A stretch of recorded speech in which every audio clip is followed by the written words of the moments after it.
मृत्यु के लिए 3 क्षण भी पर्याप्त होते हैं। उधर तुम 3 प्रश्न के उत्तर दोगे, इधर मृत्यु की धुन बज उठेगी और तुम्हारे पिता केसरी के लिए अंत का आरंभ हो जाएगा और फिर वो समा जाएंगे काल के गाल में। माँ की दशा तो चिंताजनक होती जा रही है। न जाने क्या होने वाला। धीरज रखो अंजना, हनुमान जल लेकर आता ही होगा।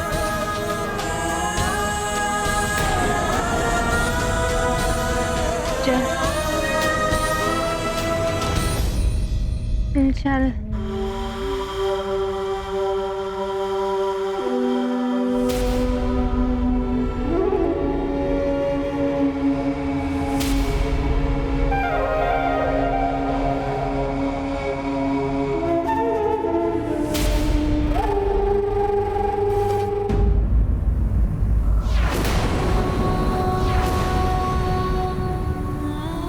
पिताश्री, मैं इस प्रकार नहीं जाने दूंगा आपको।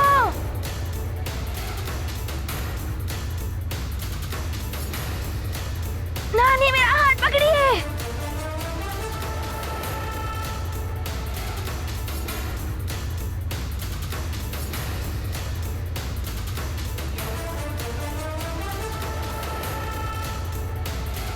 आप सब यहीं रुकिए, मैं अभी आता हूँ। पिताश्री, मैं आ रहा हूँ।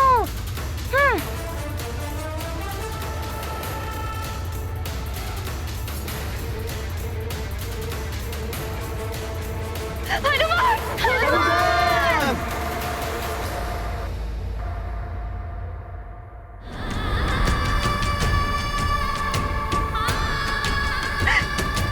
महादेव, मेरे पुत्र और मेरे पति की रक्षा करना। हनुमान, तुम पुनः मेरे कार्य में हस्तक्षेप कर रहे हो।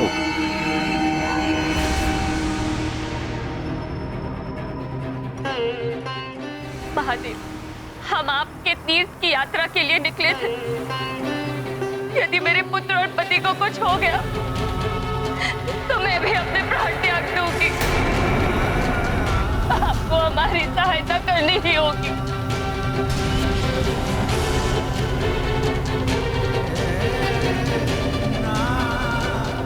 तो आप भी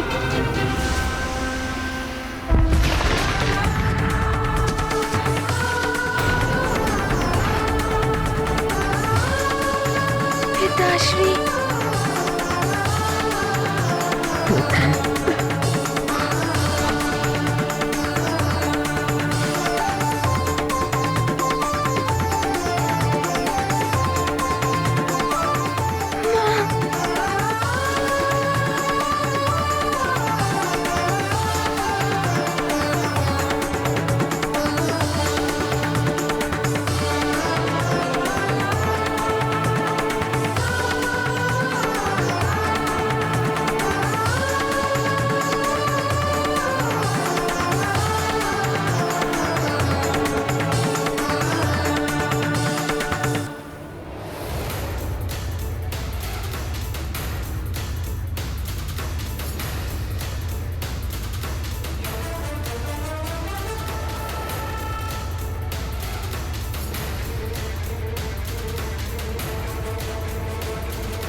हनुमान!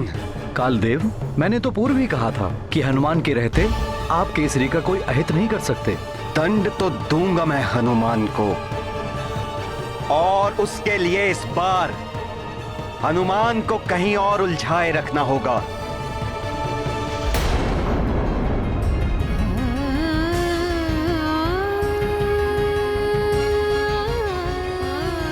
पिताश्री, आप ठीक तो है ना?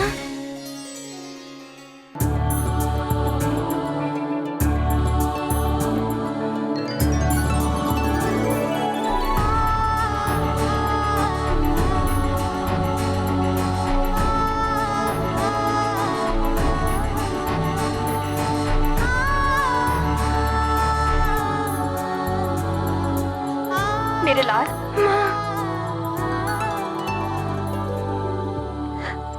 आज पुनः तुमने हम सबको रक्षित कर दिया। कितनी भाग्यवान हूं मैं कि तुम मेरे पुत्र हो।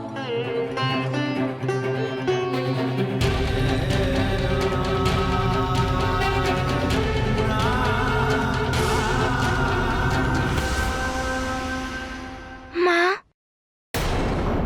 पुत्र का कर्तव्य होता है अपने माता पिता के कष्ट हरना। इसलिए जो कुछ भी हुआ वो सब आप दोनों के आशीर्वाद के प्रताप से ही हुआ है। हनुमान, संकट तो टल गया, किंतु तापमान असहनीय हो रहा है। हम जितना शीघ्र यहाँ से निकलेंगे उतना ही अच्छा होगा।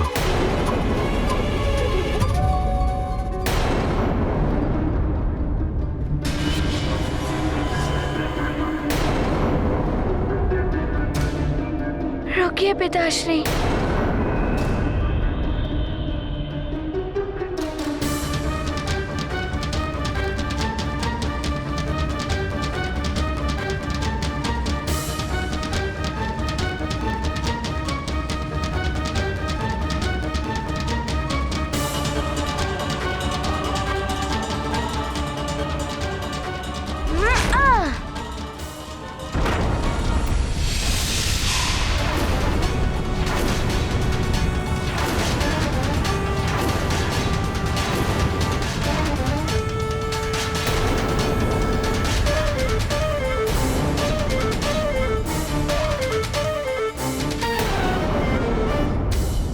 सब वो देखिए, वो चट्टान भी उस रेत में समा गई है।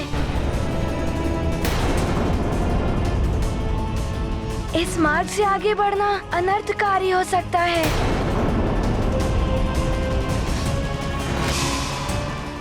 किंतु हनुमान, यहाँ खड़े रहने से भी कोई हल नहीं निकलने वाला।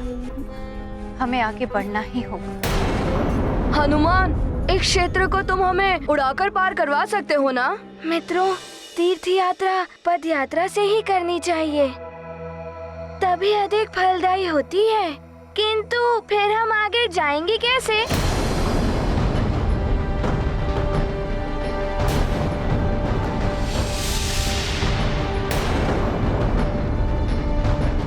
ये तो ताप बढ़ता ही जा रहा है, प्यास भी तीव्रता से लग रही है। किंतु मुझे तो आश्चर्य इसलिए हो रहा है कि अकस्मात इतना तापमान कैसे बढ़ गया। अग्निदेव का ये ताप तुम सबके लिए असहनीय हो जाएगा हनुमान।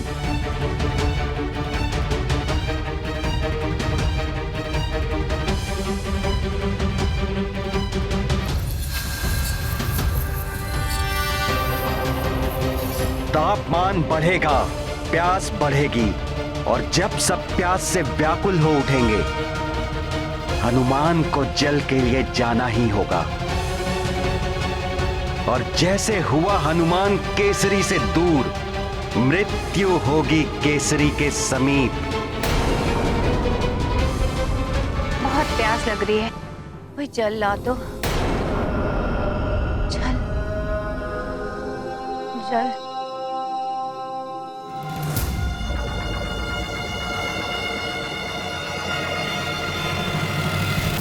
नानी जी, नानी, हाँ उठिए, आंखें खोलिए।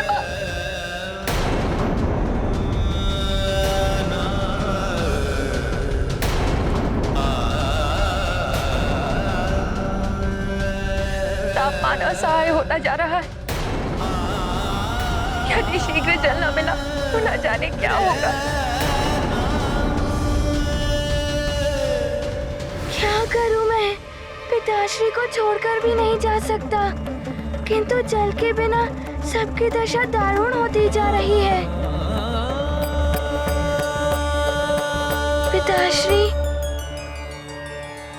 हम यात्रा तो थल मार्ग से कर लेंगे, किंतु मैं जल लाने तो उड़कर जा सकता हूँ ना? हाँ पुत्र, संकट काल में तुम ऐसा कर सकते हो। किंतु मित्र, इस मरुथल में तो दूर दूर तक जल का कोई चिन्ह दिखाई ही नहीं दे रहा है। पुत्र हनुमान, आसपास देखो, यदि इस मरुथल में कोई पक्षी दिखाई दे तो जल वही होगा। किंतु हनुमान, शीघ्र लौट कर आना पुत्र। तुमसे ही हम सबका साहस बना हुआ है। मैं भी अब सबसे दूर नहीं जाना चाहता, किंतु विवशता है। फिर भी मैं शीघ्र आ जाऊंगा।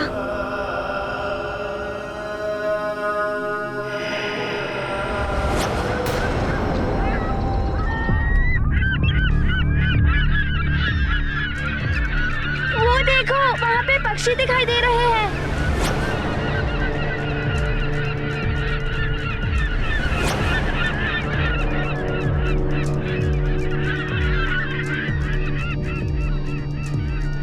हाँ, मैं अभी उस ओर जाता हूँ। हाँ पुत्र, शीघ्र ही जल लेकर आओ। तुम्हारी नानी का स्वास्थ्य बिगड़ता जा रहा है। जी पिताश्री, मैं शीघ्र आ जाऊंगा। हनुमान, हम भी तुम्हारे साथ चलते हैं। हम तीनों मिलकर अधिक जल ले आएंगे। ठीक है, चलो। ये गाथा महाबली हनुमत की, रुचिकर लीला राम भगत की। जय जय जय रघुनंदन राम, जय जय जय महाबली हनुमान। जल की खोज करे हनुमान, आज्ञा लेकर भरे उड़ान। सहनशीलता की ये घड़ी, काल रचित तृष्णाय बड़ी।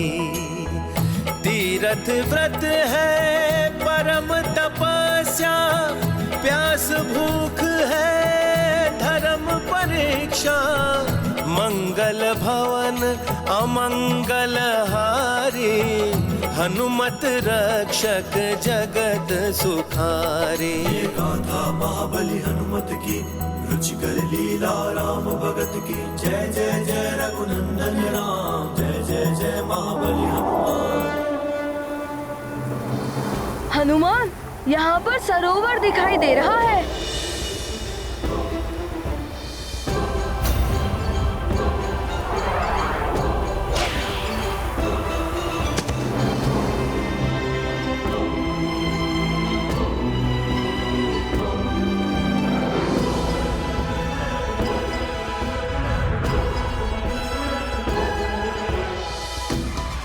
मित्र, थोड़ा जल पी लेते हैं।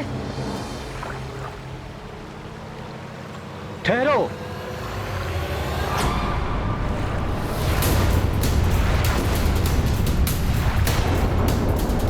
मित्र, मित्र नल, क्या हुआ इसको? किसने की ऐसी दशा? वानर बालक,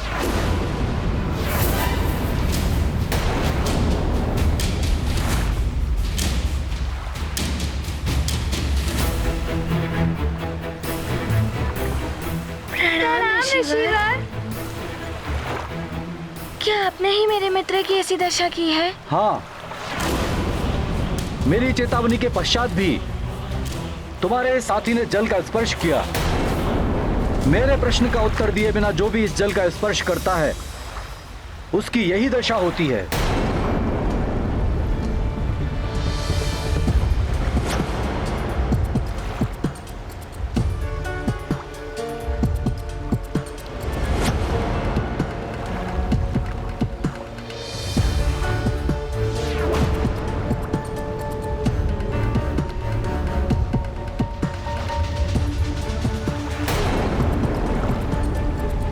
सभी मूर्ति बन गए हैं। बालक, मेरे प्रश्न का उत्तर दिए बिना तुम भी जल लेने की चेष्टा करोगे तो तुम्हारी भी यही दशा होगी।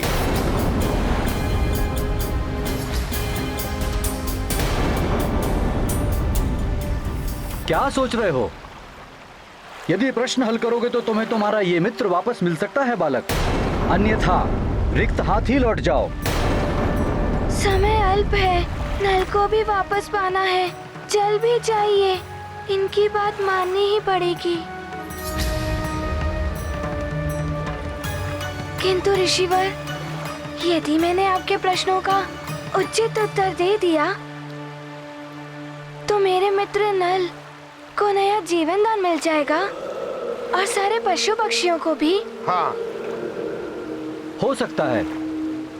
दो मेरे प्रश्नों का उत्तर। मैं प्रस्तुत हूँ आपके प्रश्नों का उत्तर देने के लिए, किंतु पहले आप ये बताइए, आप हैं कौन?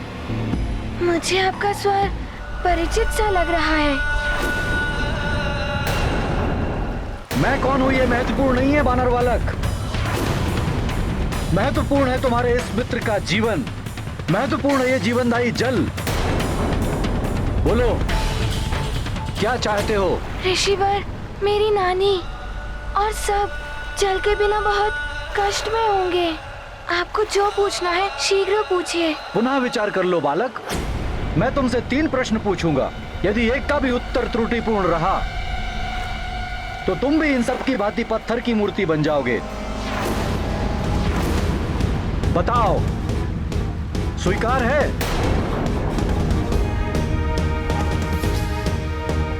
मुझे स्वीकार है। 3 प्रश्न।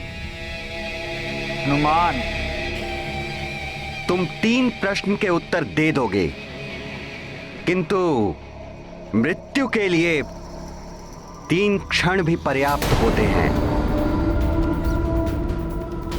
उधर तुम 3 प्रश्न के उत्तर दोगे, इधर मृत्यु की धुन बज उठेगी और तुम्हारे पिता केसरी के लिए अंत का आरंभ हो जाएगा और फिर वो समा जाएंगे काल के गाल में।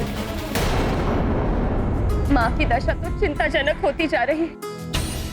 न जाने क्या होने वाला। धीरज रखो अंजना,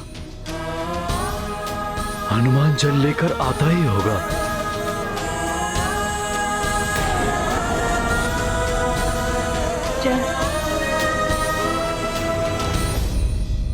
चल।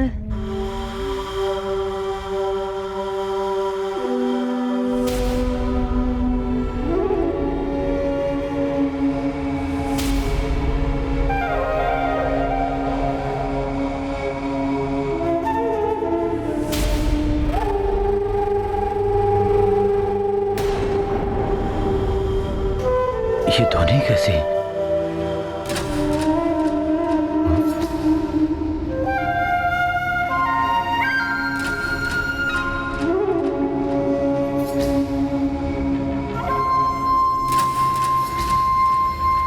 ये मुरली की धुन इस मरुथल में कहां से आ रही है?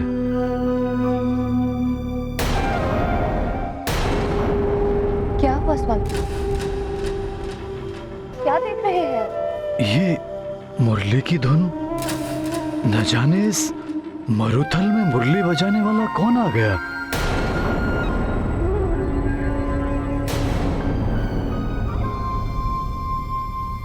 मुझे तो कोई धुन नहीं सुनाई दे रही है। कदाचित आपको भ्रम हुआ है स्वामी। हाँ, मुझे भी सुनाई नहीं दे रही। मुझे तो स्पष्ट सुनाई दे रही है। उस पर्वत की ओर से सुनाई दे रही है मुझे मुरली की धुन। अवश्य उसके पास जल होगा अंजना। तुम माँ का ध्यान रखना, मैं जल लेकर आता हूँ। किंतु स्वामी, मुझे माँ के पास ही रहना होगा। सैनिकों, महाराज के पीछे जाओ, उनकी सुरक्षा आवश्यक है। जी महारानी जी। जी महारानी जी।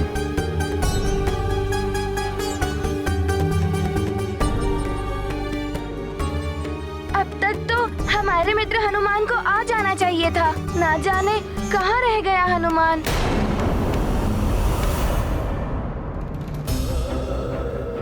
मेरा मन कुछ विचलित सा हो रहा है। प्रतीत हो रहा है जैसे कुछ अनिष्ट होने वाला है। मेरा प्रथम प्रश्न, वो क्या है जो कभी परिवर्तित नहीं होता? परिवर्तित नहीं होता? पर्वत हो सकते हैं। बाल्यावस्था से ये जैसे दिखाई देते थे वैसे ही हैं। हनुमान, इनमें वर्षों से कोई भी परिवर्तन नहीं हुआ। किंतु मित्र नील, पर्वत भी समय समय पर परिवर्तित हो जाते हैं।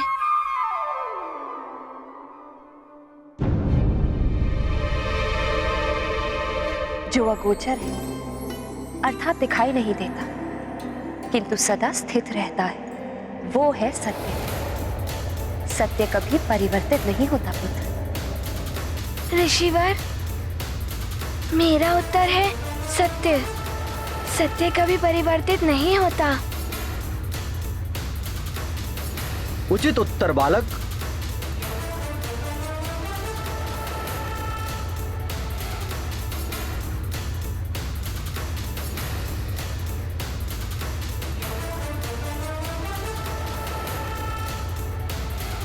शीघ्र ही दोनों प्रश्न और पूछ ले ऋषिवर, फिर हम शीघ्र ही जल लेकर यहाँ से चले जाएंगे। माँ को बहुत आवश्यकता है जल की। यदि उस मुरली बजाने वाले के पास तनिक सा भी जल मिल गया तो उनके लिए अच्छा हो जाएगा। बालक, तुमने प्रथम प्रश्न का उत्तर तो अति उत्तम दिया है। अब मैं देखता हूँ मेरे द्वितीय प्रश्न का उत्तर तुम दे पाते हो या नहीं। मेरा द्वितीय प्रश्न है, ऐसी कौन सी वस्तु है जो परिवर्तनशील है? हनुमान, वृक्ष हो सकता है। उस पर प्रतिदिन पत्ते पात आते रहते हैं। नहीं तो धरती भी हो सकती है। जैसे वो धरती पहले हरी भरी थी, अब मरुस्थल हो गई है। शीघ्र उत्तर दो हनुमान, वहाँ सब व्याकुलता से प्रतीक्षा कर रहे होंगे। अब तो तुम यहाँ उलझ चुके हो हनुमान। जितना विलंब, जितनी प्रतीक्षा, उतना ही अच्छा।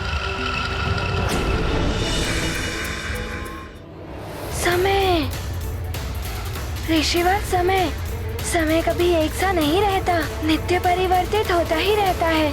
जो समय आज है वो कल नहीं होता।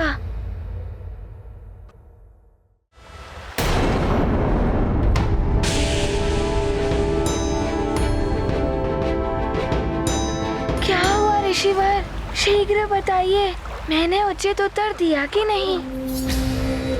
शीघ्र बताइए ना ऋषिवर, मुझे विलंब हो रहा है। जल के बिना वहाँ नानी और सबकी कैसी दशा हो रही होगी। कुछ धुंधला सा प्रतीत हो रहा है। वो समय ही है जो परिवर्तनशील रहता है और तुमने पूर्णतया उचित उत्तर दिया है। मैं ठीक ही कह रहा था। कोई है वहां, प्रतीत हो रहा है कुछ। भैंसे हैं वहां पर, चरवाहा भी है। चरवाहे के पास जल अवश्य होगा। अब मैं तुमसे अंतिम प्रश्न पूछता हूं। यदि इस प्रश्न का उत्तर तुमने उचित दिया तो तुम्हें यह जल भी प्राप्त हो जाएगा और तुम्हारा मित्र भी, और साथ ही ये पशु पक्षी भी जीवित हो जाएंगे। किंतु उत्तर देने में त्रुटि हुई तो तुम भी इन सब के भांति पत्थर की मूर्ति बन जाओगे। ऋषिवर, मुझे मेरी चिंता नहीं है। वहाँ मेरा पूरा परिवार कष्ट में होगा। मैं उनके कष्ट दूर करने के लिए कुछ भी कर सकता हूँ। आप शीघ्र ही प्रश्न पूछिए। तो बताओ, सबसे घना अंधकार क्या होता है जिसमें सब दिखते हुए भी ना दिखाई दें?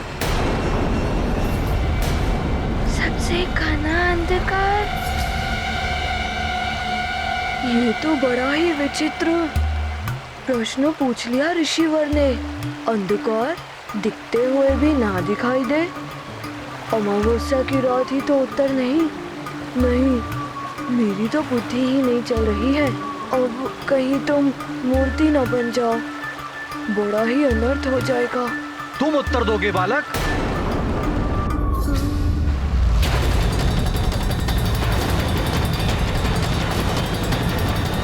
हनुमान, मनुष्य के जीवन का सबसे बड़ा अंधकार है अविद्या एवं अज्ञान। अज्ञानी व्यक्ति किसी भी वस्तु को देखकर भी नहीं जान सकता कि उस वस्तु का महत्व क्या है? ऋषिवर,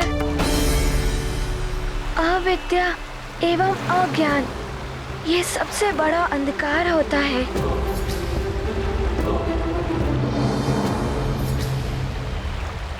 ऋषिवर, मैंने उचित उत्तर दिया ना?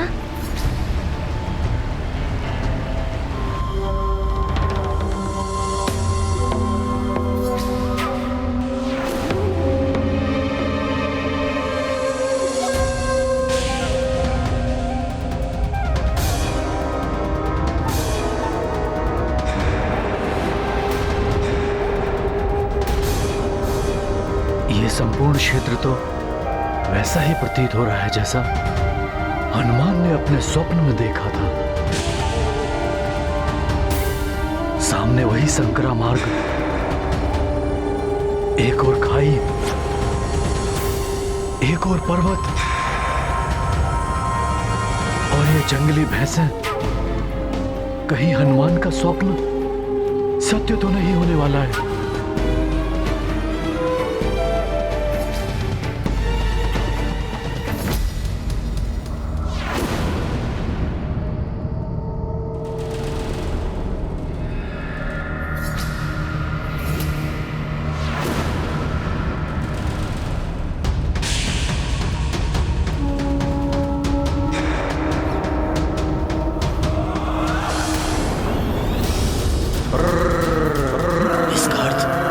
मृत्यु निश्चित है, जो भैंसों के रूप में मेरी ओर बढ़ रही है।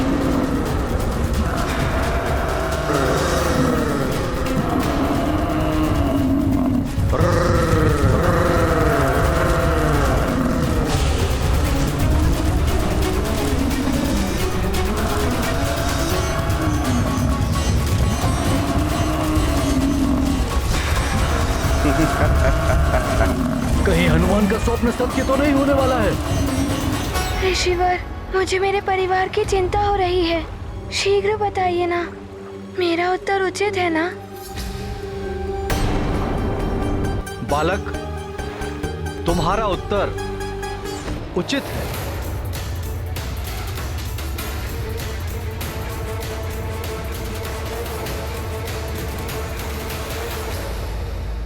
हनुमान मित्र, मैं पुनः अपनी अवस्था में आ गया।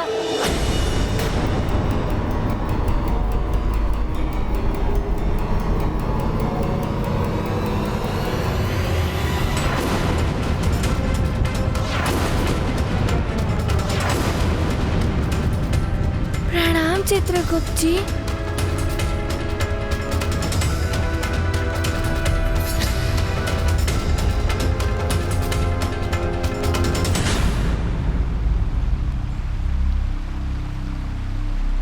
अब तुम धर्मानुसार इस जलाशय के जल प्राप्त करने के अधिकारी हो गए हो। चित्रगुप्त जी, इसीलिए मुझे आपका स्वर परिचित सा लग रहा था। किंतु आप यहाँ क्या कर रहे हैं?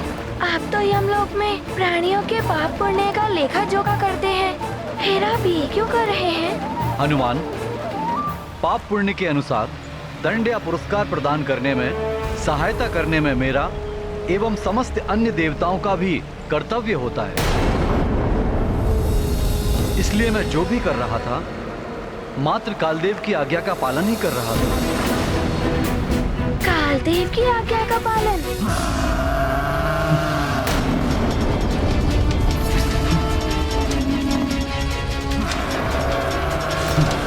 जब तक हनुमान नहीं आ जाता, तब तक मुझे स्वयं को बचाने का प्रयास करना ही होगा। तुम्हें प्रश्नों में उलझाए रखने का आदेश मुझे कालदेव ने ही दिया था, ताकि तुम अपने पिता से दूर रहो और कालदेव उन तक पहुंच सकें। मैं ऐसा होने नहीं दूंगा। मित्रों, चलो।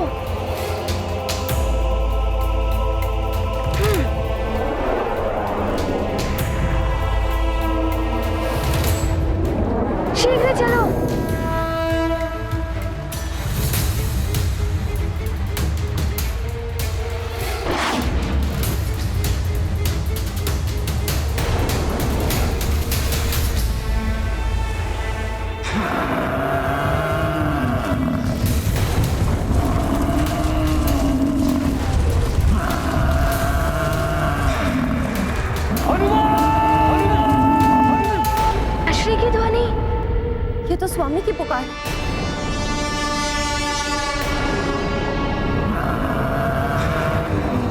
हनुमान।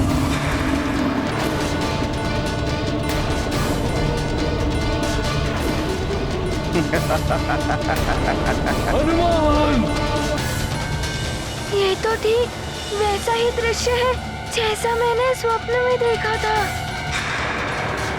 पिताश्री! हनुमान, देखता हूँ अब कैसे रक्षित करते हो अपने पिता को काल से। हनुमान, तुम कुछ नहीं कर पाओगे।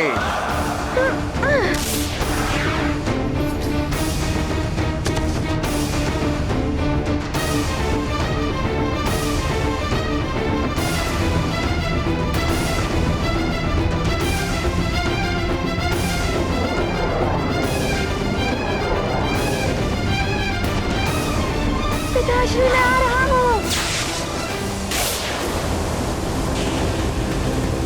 पिताश्री!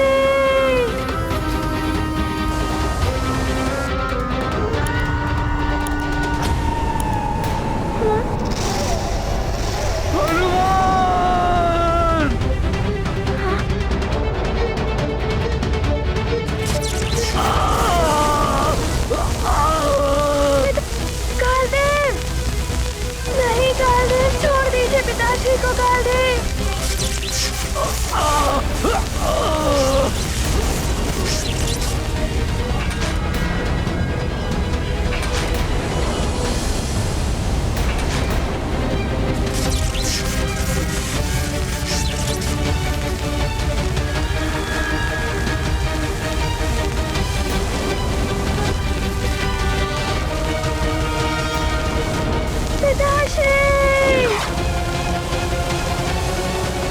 काल के दंड से कोई नहीं बच सकता।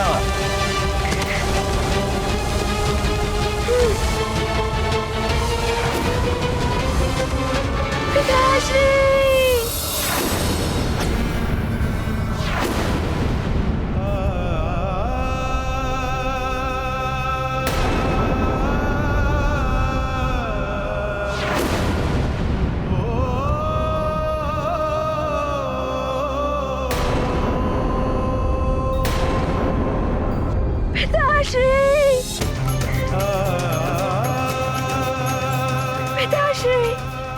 उठिए पिताश्री, उठिए पिताश्री, उठिए, आपका पुत्र हनुमान आ गया है। उठिए पिताश्री, उठिए ना पिताश्री, आपका पुत्र हनुमान आ गया है। पिताश्री उठिए ना, पिताश्री मेरी पुकार सुनिए पिताश्री।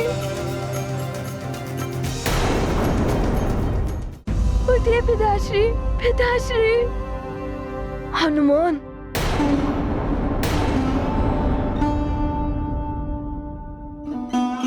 महाराज, देखो ना मित्रों, हमारा स्वप्न सत्य हो गया। हनुमान, नहीं नहीं, मेरा स्वप्न कभी सत्य नहीं होगा। मेरे पिताश्री अभी उठ जाएंगे। उठिए ना पिताश्री, आप उठ जाएंगे अवश्य। उठिए, मुझसे बात करिए।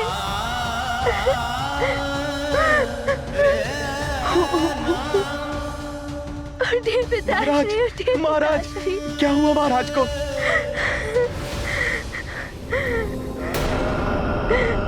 महाराज,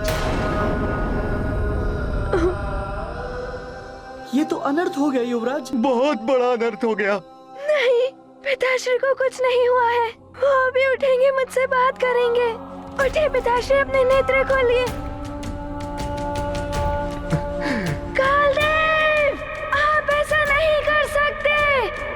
मेरे पिताश्री को मुझसे नहीं छीन सकते। कालदेव,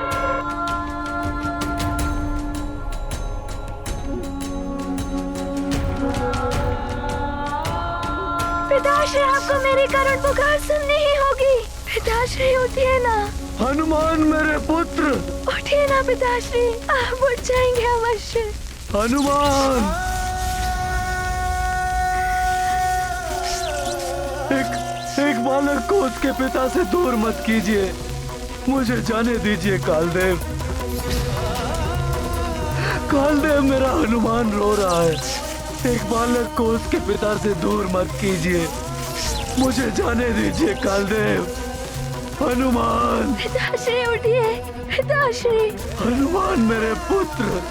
अपने हनुमान से बात कीजिए पिताश्री, अपने हनुमान से बात कीजिए। केसरी, जब तक देह में प्राण होते हैं संबंध तब तक ही होते हैं। आपके देह से आत्मा पृथक हो चुकी है। अब आपका उस संसार से या किसी भी प्राणी से कोई संबंध नहीं है। आत्मा हर मोह माया से परे होती है। आपके लिए भी उचित यही होगा कि मोह का त्याग कर दे, अन्यथा आप हर क्षण दुखी ही रहेंगे।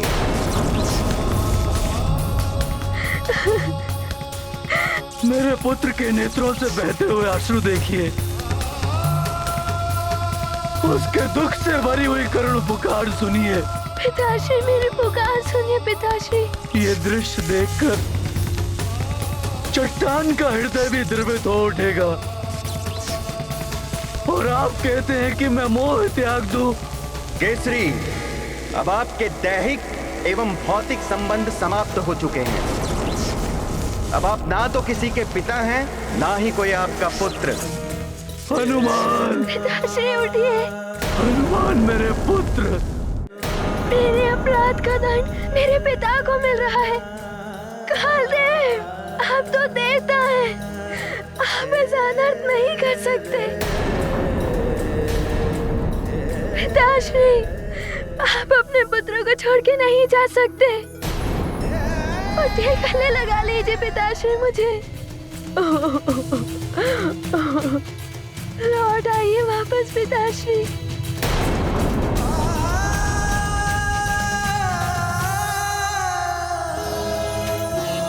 केसरी, अब आप विलाप करते हुए, रोते बिलखते हुए चलिए काललोक। चाहे शांति को धारण करके चलें, किंतु अब आपका पृथ्वी लोक से संबंध समाप्त हो चुका है।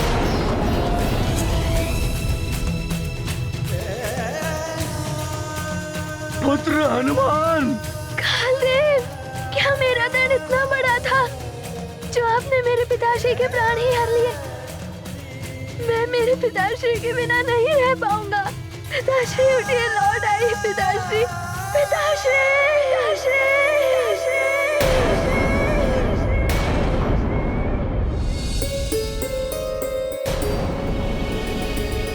हनुमान, क्या हुआ महारानी जी? न जाने क्यों मन बहुत व्याकुल हो रहा है। मुझे हनुमान की करुण पुकार सुनाई दे रही है। अवश्य कुछ अनर्थ हुआ है। मुझसे और प्रतीक्षा नहीं हो रही। मुझे जाना ही होगा। मार्जरिका, तुम माँ को संभालो। हाँ महारानी जी, आप जाइए। माँ की देखभाल मैं कर लूंगी। हनुमान,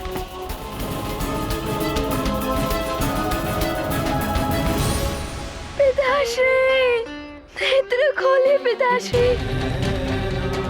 पिताश्री उठिए, लौट आइए पिताश्री, लौट आइए। हनुमान छोटा सा बालक है, आपके बिना नहीं रह पाएगा। लौट आइए पिताश्री, लौट आइए। कालदेव, मुझे छोड़ दे कालदेव। नहीं, मत ले जाइए मुझे। कालदेव, छोड़ दीजिए कालदेव। पिताश्री, कालदेव ने मुझे आपका भी अपराधी बना दिया है। मेरे कारण आपके प्राण छिन गए।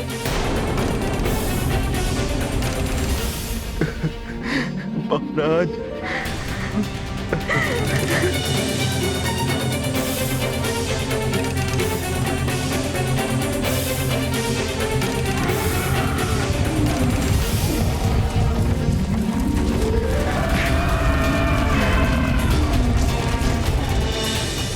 उस दुष्स्वप्न ने चेतावनी दे दी थी।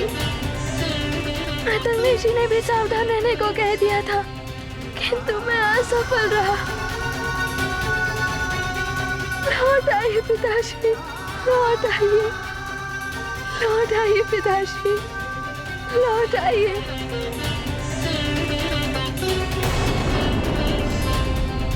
नेत्र खोलिए अपने पिताश्री, नेत्र खोलिए।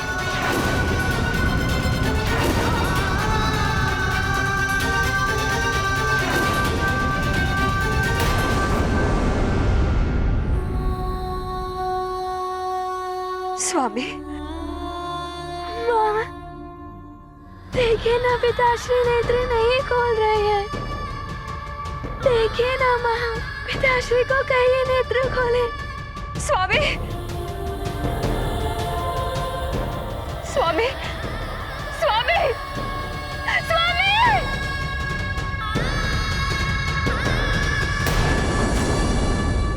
राम भक्त महाबली हनुमान को जानना हो तो चैनल को सब्सक्राइब करें और बेल आइकॉन दबाना न भूलें।